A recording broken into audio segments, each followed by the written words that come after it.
saying congratulations on the album. I've had a chance to sit down and take a listen to it, and it's an absolutely amazing album, so congratulations. Thank you very much. Thank you. Now, this is your 17th album, so I was wondering if you could tell us a little bit about what your goals were for this album, especially so far into your career now. Career, all right. Well, I don't know.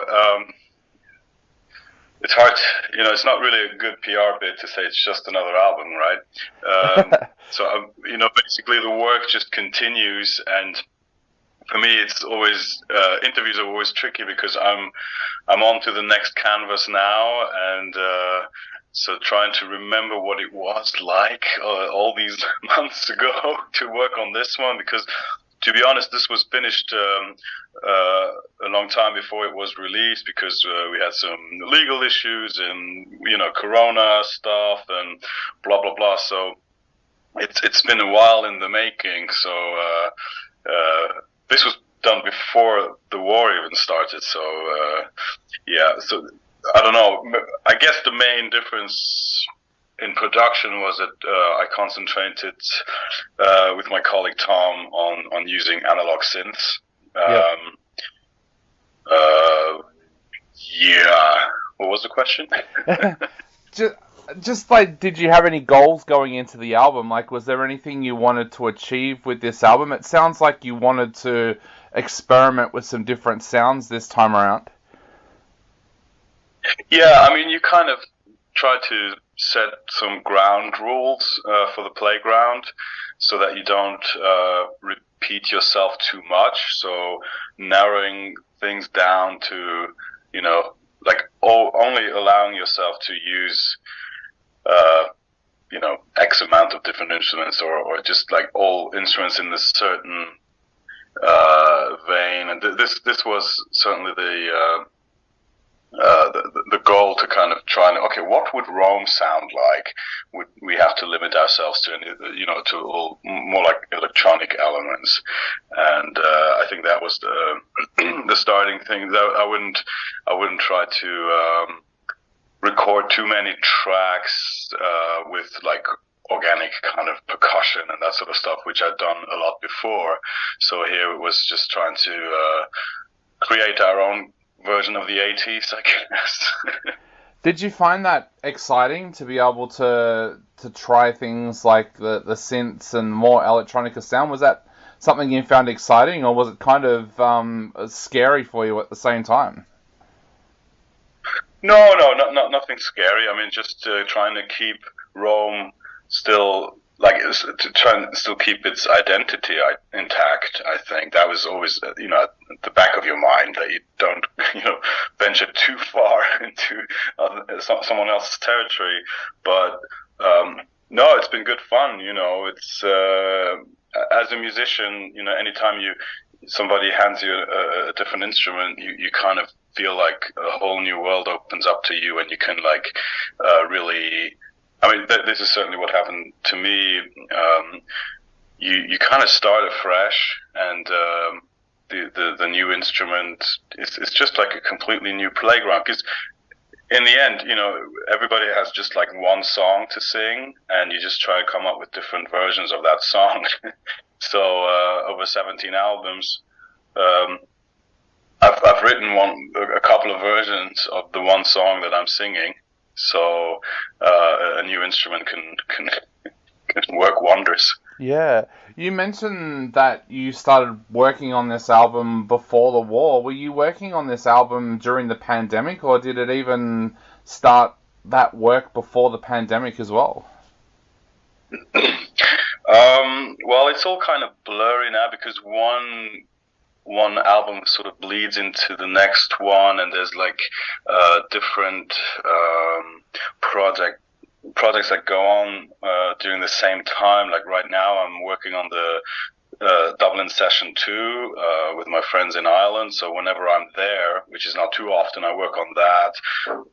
And that started a while ago, and that will continue for a while. So now, and then later it will be completely blurry when was this recorded and done or written or whatever. With Hegemonikon was sort of similar, because some of these songs, the more like the kind of like poppier songs, I had for a while, and I had been working on these with Tom, and it was, yeah, it was just too sweet, too nice, far removed from what I wanted to do with Rome, and so we were thinking of just getting rid of these songs in some way and just giving it to somebody else or whatever. But I really liked them at the same time, so that took a lot of work to get it, to squeeze it all into the universe of Rome, and I guess somehow we managed to do that. But that work, those songs, I don't even remember. I mean, that's been years since, like, Solar Caesar was written probably like 5 or 6 years ago, something like that. But I mean, I got loads of those songs lying around that just, they have a certain feel to them, and they need to fit somewhere. And if they just can't find their place, I'll just hold on to them until they have their moment. And yeah, this was the moment to gather some of those odd little children into this one basket. So yeah, it's like an ongoing thing. Like I always concentrate on one album. It's not like I'm cooking all these different dishes at the same time. But it's like I have a lot of stuff on the back burner, and always the main focus on one particular project, of course. Did the pandemic change how you worked as a musician? Because I know, as you just mentioned, you travel quite often to do shows, but to also work with other musicians. What was that like during the pandemic, when you were kind of kept away from those kinds of things? Horrible. Yeah. I mean, especially Luxembourg is like a very, very small country. To be locked in is just awful. I mean, I'm not used to that. I live like 500 meters from the French border and 10 kilometers from the Belgian border, and about like 25 or so from the German border. So if those borders are closed, it's like one big jail. Yeah. And then, travel restrictions and all of that. I mean, that was really a weird experience, because and a curfew, like, we didn't have that since the Second World War, when the Germans marched in. So there was no real precedent to all of that. And that was really bad. I mean, it's funny to think about that now, because it's all just a joke compared to what's going on right now in Europe with the war. So it's like, the good old days of the pandemic, Yeah. But at the time, it was kind of, it was tough, because of course there was no way to pay the rent by playing shows. So we had to all kind of see how we'd survive. On the other hand, I had a lot of time in the studio, so I recorded Parlez-vous Hate, and that was released quite soon after we had finished it. It wasn't rushed, because some people think that one was rushed because it came quite soon after The Lone Furrow, but The Lone Furrow had been ages in the making, with all these different people from around the world, from, all these guests from the metal scene. And that took a very, very long time to gather all the material, to meet all these people, to get all the contracts signed and all of that. It took forever. So, while the album was finished a long time before, Parlez-vous Hate was released like a couple of months after, but, there was just a lot of time, and I just continued working. So Hegemonikon got the time it deserved to really flourish sort of in the dark there of the pandemic. And I guess that's why it's sort of a little lighter. I mean, yes, it's dark because it's Rome, but to me it's like super bright. Yeah. And I guess in dark times, that's what you yearn for, and that's what you will end up doing in your work.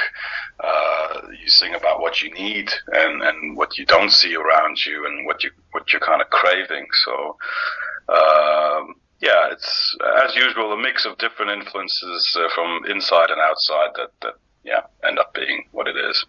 Jerome, how do you pick which musicians you want to work with? Do you listen to a lot of other people's music and then approach them, or how does that work for you when you want to work with a new musician? Well, generally I don't work with anyone, but over the years, you meet people on tour, and you know, other people like kind of make you aware of this and that guy being into what you do, and so you kind of gather some contacts, and I've been approached by some people, you know, who ended up as guests on some of the albums that they wanted to do something, and I need to like get along with those guys first. You know, it's not about name dropping, you know, and all that. So I need to have some sort of personal connection to the people, and then it's easy. Especially these days where you don't really have to travel to the States if you have a guest from California. You know, you can just send files over. So that's become much easier. But so it has to be a natural way of yeah, just yeah, these things have to come naturally. You can't really like my people call your people or some stuff like that, you know. So mostly it's people I've met along the road. But for the usual work, it's really just me and Tom for many years now. Who's the engineer slash co-producer slash whatever, and it's very easy that way. I don't have to rehearse the songs with the band before. I mean, live there is a band, of course, but we only work on the live material together, not on the studio material, because there's not enough time. You know, not with the pace at which I'm going. It would take forever to record all of this live. So sometimes I have musician friends who just come in to play a certain instrument that I'm just not that good at. But otherwise, it's really just me, and that's fine. Yeah. Now, I've just got two quick questions I want to ask before I go. First of all, how has the war changed your plans for the future? Because I know you were supposed to go on tour in Ukraine next month. How has that all changed for you now? Well, actually, those plans came along recently.